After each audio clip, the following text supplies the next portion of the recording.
So if you are a wedding videographer, you guys know that it can sometimes take so long to edit a wedding video. So over the past 2 years, becoming a mom, also working another W-2 job, it really has been so hard to streamline my editing and my backlog basically.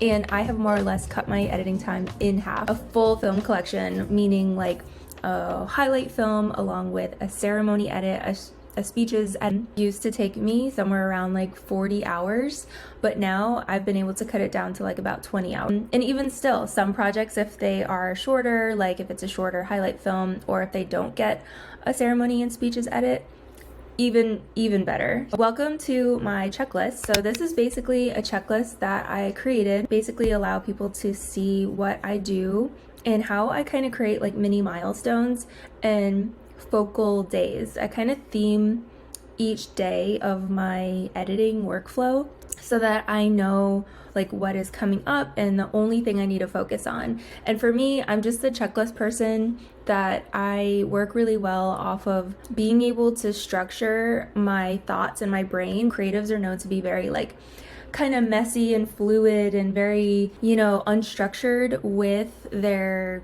work processes. I've been a lifelong creative. I'm a professional dancer turned into now like video. And the one thing that is like the through line that has made my life easier is creating systems and structuring and like time blocking and being able to kind of create structure in my life when so much about like freelancing world and freelance entertainment and production and as an artist can be very fluid. So I'll give you a little tour. Here's a little intro with a headshot that you can just see like why I created this, a little bit of how it's helped me and how I hope it helps you too. Also do most of my editing, actually all my video editing in Final Cut Pro. We are talking specifically for bigger projects like a wedding film that you have like hours and hours of documentary footage for multiple cameras, sometimes 3, 4, 5 camera angles simultaneously going at the same time. I have another video like how I film a wedding ceremony with 4 camera angles by myself in a calm way without feeling flustered. So that's for another topic, but I basically theme everything, and each day that you see here, I'm capping my work kind of at like 4 hours because that's where I find I can work really well in that period, and then I can usually just I can usually feel really good about what I did if I just focus on like what my main thing is for that day. Day 1, it's like transferring all the footage, organizing all the footage, syncing all my multicams.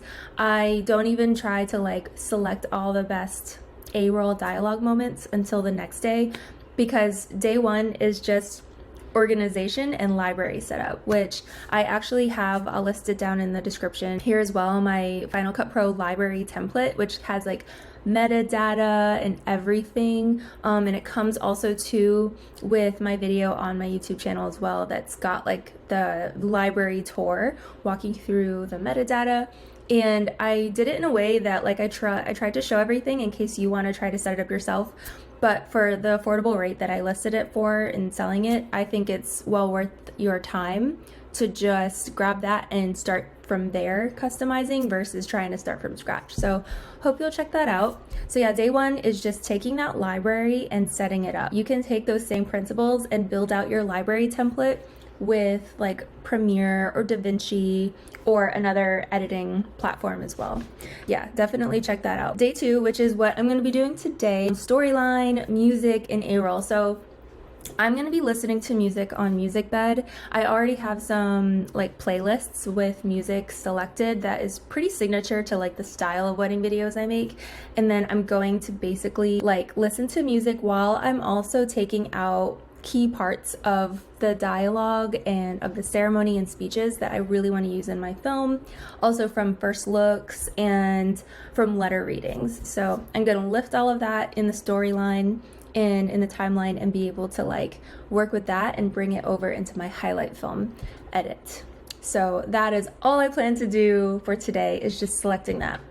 Tomorrow is going to be a rough cut day. I have it all like yellow because in my brain this is all like pre-creative parts, I guess, of the process that I can visually tell myself like, okay, we're systemizing right now. We're in like systemized mode, workflow mode, versus the fluid, creative, you know, mind yet. So that's kind of what I tell myself with the yellow. Blue is blue skies. I think of blue skies. Like, I love all my cloud backgrounds.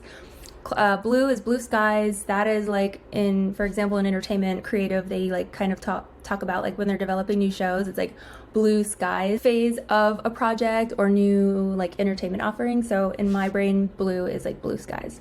And then green is like, we're good to go. We are launching. It is ready for takeoff. So yeah, that's just like an overall thing there. But then yeah, so day 3 is tomorrow, which is gonna be like my rough cut day. Once I have like my music and my storyline laid out, that's what I'm gonna start like playing around with, plugging in B-roll that matches the A-roll and like really building out the feel of the entire story and really building out, yeah, like the rough cut.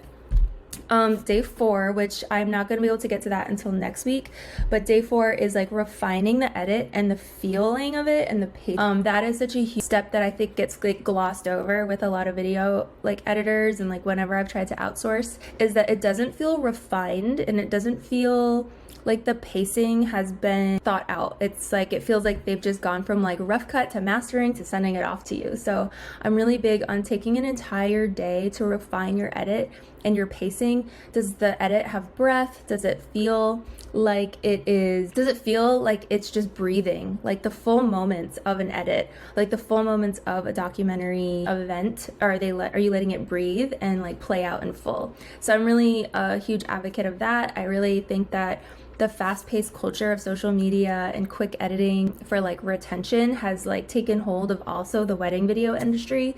And I see, and even here on YouTube, a lot of people have been talking about like how things have been kind of coming back to like simpler edits and allowing people to just like take a breath and calm down. Like we're like dopamine nation, they say. It's like overstimulated. That's what I'm trying to look for. And then yeah, day 5 is mastering, color grading, and titles or any special effects you want to plug in there. So being able to differentiate that, like I used to try to color grade while I was, you know, putting in pretty footage. Like I would see a fire shot that I was just like, this is so beautiful, and want to like, you know, add into it something here, but then I was just like I would want to put like a special effect into a rough cut portion of my editing, and I was like, this is not streamlined, Rachel. So yeah, mastering, color grading, and special effects is that last day. And then the final day is delivery and distribution. That's when I set up the couple or client's entire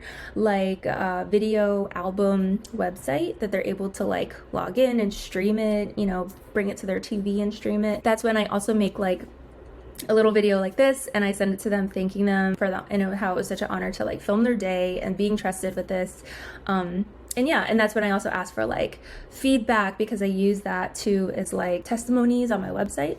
So yeah, this right here is just how I structure everything.